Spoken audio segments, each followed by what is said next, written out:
Bonsoir à tous. Nous voici pour le deuxième volet de notre travail sur la liberté.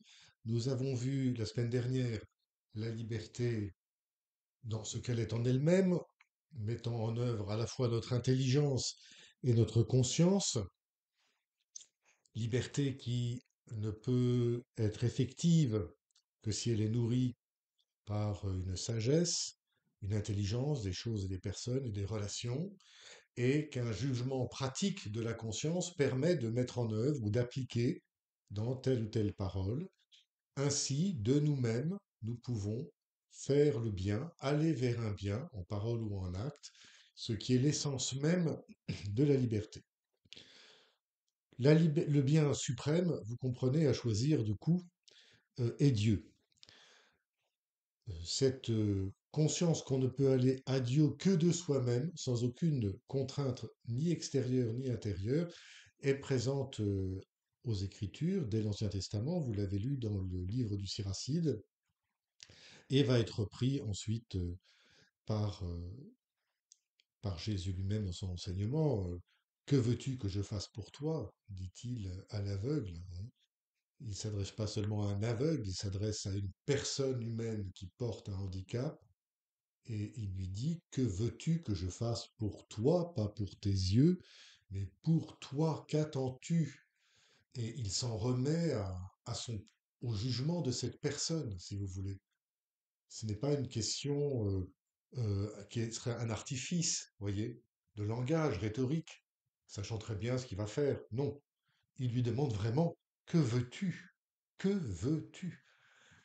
Ton jugement pratique, ta conscience, ton intelligence, cherche quoi comme un bien pour toi? Qu'est-ce que tu veux comme un bien pour toi?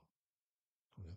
Et donc Jésus s'en remet à nous, s'en remet à notre jugement de conscience, à notre liberté, pour nous aider à faire un choix vraiment libre. Il nous enseigne, et nous enseigne longuement.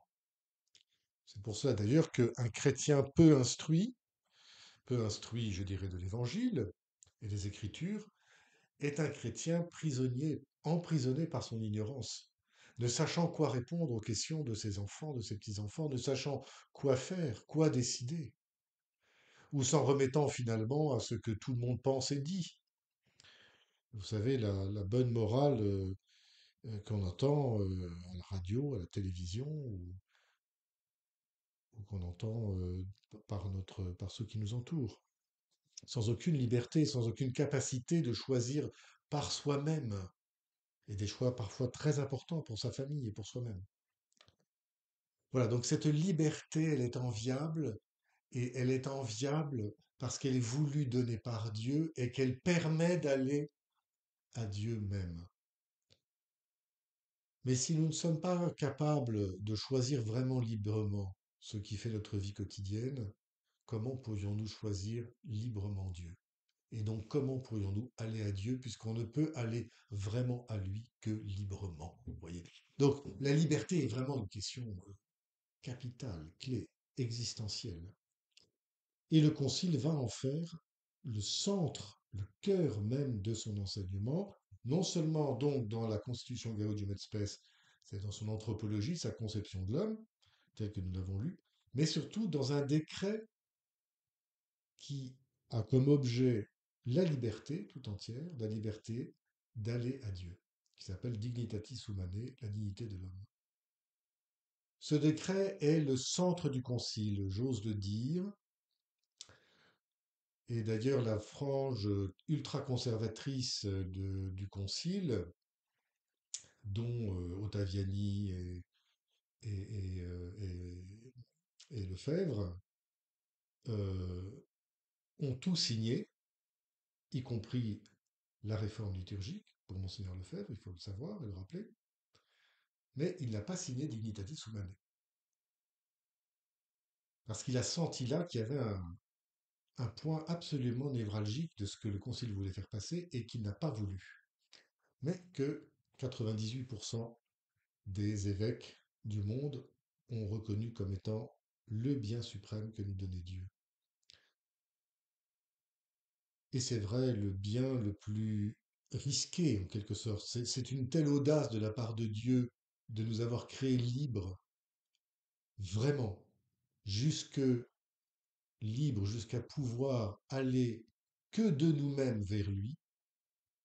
Eh bien, c'est d'une audace qui peut nous faire trembler et qui a été sublimement décrite, je ne saurais trop vous le conseiller, dans la célèbre visite de Jésus en Espagne au temps de l'Inquisition, dans le merveilleux livre de Dostoïevski, Les Frères Karamazov, où sont mises en scène précisément cette demi-liberté qui est bien raisonnable, on pourrait dire, et puis cette liberté réelle, totale, que Dieu en fait veut pour chacun d'entre nous.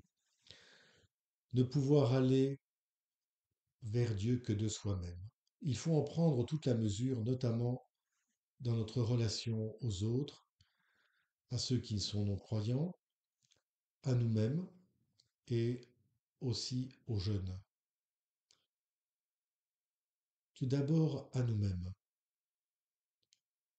Est-ce que nous allons à Dieu par une sorte de tradition familiale ou par peur de quitter de bonnes habitudes ou parce que nous avons peur de nous poser vraiment la question, nous avons peur de nos vrais doutes et nous préférons une sorte de semi-liberté avec Dieu, le cantonnant à une sorte de religion ou de prière ou de code ou de rituel tout fait,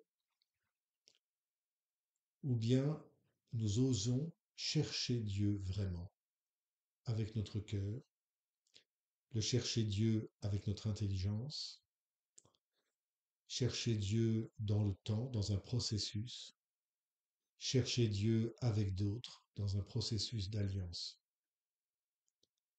pour le connaître, le rencontrer et choisir d'aller à lui, lui qui vient à nous. Notre liberté vis-à-vis des autres aussi. Nous pouvons vivre comme un bien réel l'amitié avec Dieu. Et comme nous le reconnaissons comme un bien, nous voulons le donner aux autres. Tout ça est très bien. Mais nous voulons parfois lui forcer la main. De même que nous ne demandons pas à nos enfants s'ils sont d'accord pour aller à l'école parce que nous savons que c'est un bien pour eux et qu'ils n'ont pas le choix. Alors nous pouvons dire, eh bien, avoir Dieu comme ami, c'est merveilleux, et donc je ne vais pas donner le choix à mes enfants. Ils doivent avoir comme ami Dieu. C'est une évidence. Voilà. Combien de fois j'ai entendu oh, la foi, c'est une évidence. Voilà. Je ne comprends pas qu'on ait la foi. C'est très triste comme réflexion, très stupide aussi finalement. Parce que ça veut dire qu'on n'a pas engagé son intelligence et donc sa liberté dans sa relation à Dieu vraiment. Et qu'on ne comprend pas du coup que l'autre, lui aussi, a un chemin à faire pour ouvrir son intelligence à Dieu et faire un choix que tout le monde ne fait pas, ou en tout cas que tout le monde ne fait pas au même moment et de la même manière. Et donc il nous faut avoir un grand respect de cela, tout en sachant que c'est par la connaissance, par la révélation, par l'enseignement, par la découverte, qu'une personne peut un jour aller vers Dieu. Le cardinal 23 disait, on ne peut pas transmettre la foi, mais on doit transmettre les moyens de la foi. Je ne dois pas pleurnicher parce que mes enfants n'ont pas la foi ou que mes petits-enfants n'ont pas la foi. Plutôt que de pleurnicher là-dessus, je dois simplement leur donner, non pas la foi, car elle ne peut pas se donner, contrairement à l'éducation par exemple, mais je dois leur donner les moyens de la foi. Alors je vais les encourager à s'inscrire au frat ou à aller chez les scouts ou encore à aller au catéchisme ou encore l'emmener faire un pèlerinage ou une visite d'abbaye ou je ne sais encore quoi, ou leur donner un ouvrage ou leur conseiller un film qui va leur donner les moyens de la foi, c'est-à-dire des connaissances qui leur permettra d'aller de par eux-mêmes, s'ils le reconnaissent comme un bien, vers dans un chemin qui conduit à Dieu, où Dieu va les rencontrer, pour dire exactement les choses. Parfois, nos institutions catholiques, y compris les familles, sont des machines à athéisme. C'est-à-dire qu'elles engendrent beaucoup d'athéisme. Pourquoi? Parce que pour aller à Dieu, on force les jeunes ou les enfants à faire ceci ou cela. Parce que Dieu est encore une fois comme une évidence pour ces personnes-là, ou fait partie de l'éducation, ou est un bien dont ils ne peuvent se passer. Comme si Dieu était une chose, et non pas une personne libre qui rencontre une autre personne libre, le jeune, l'enfant. En forçant ainsi la conscience religieuse, la liberté religieuse des enfants, en ne leur permettant pas d'aller par eux-mêmes à Dieu, eh bien, on les convainc que Dieu est contre eux, contre leur liberté. Alors, si l'homme comprend que Dieu est contre sa liberté, évidemment, il va choisir de ne pas connaître Dieu. Il va choisir de ne pas s'ouvrir, ouvrir son cœur à celui qui veut l'enfermer, apparemment, dans une prison. Et au nom même de la vie, de la liberté, au nom même de l'amour, il va refuser ce Dieu. Et il aura raison. Et il aura raison. Car ce Dieu n'est pas le Dieu véritable. Ce n'est pas le Dieu vivant et vrai.